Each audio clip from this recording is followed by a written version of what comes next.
Emotions. So let's talk about emotions and how emotions play a big part of your trading, with your psychology, what we talked about before. So I just want to show you some some examples of how emotions can play into your head and that can affect your trading and whether or not you can be a consistent or profitable trader.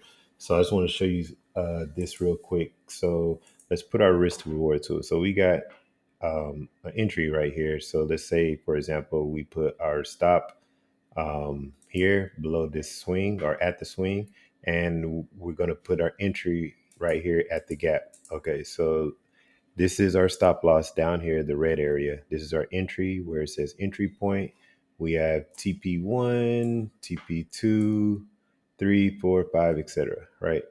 So let's say we're going through this trade, we enter, uh, bam, price enters, we go up, we hit TP1, but good risk to reward management is you always want to go at least 1 to 2 or 1 to 3. So that way your winners will overtake your losers, right?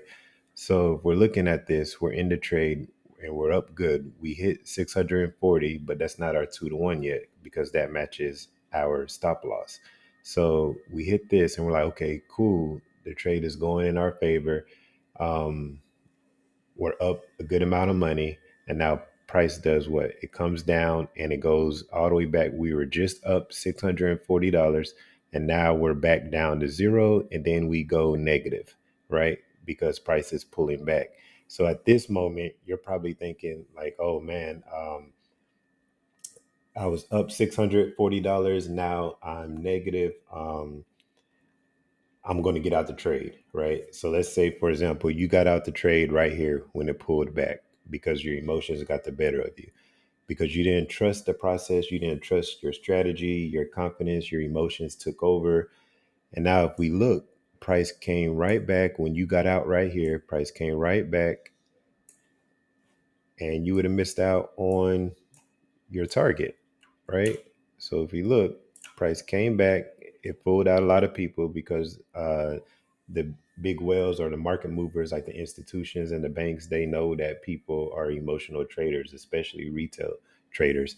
So people got out right here, and then look, price came back, bam, hit your 2 to 1.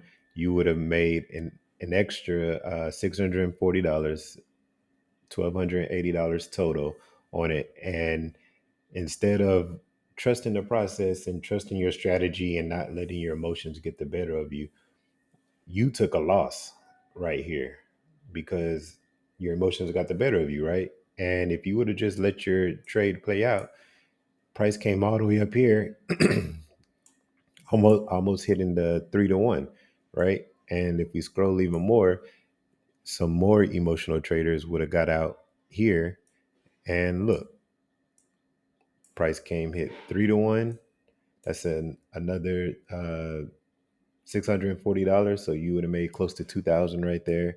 And eventually price hit 4 to 1, which is 2,500, right? So that's just something I wanted to point out where a lot of people have issues with trading. You have to trust the process. It's emotional roller coaster at first, but you could do meditation or praying or whatever you need to do to actually not let your emotions get the better of you, because it will cost you, so that's just something I wanted to point out. Whatever you need to do to get your emotions in check, you should do that, and that's even with your everyday life is going to play an important part into your trading and your emotions while you're trading.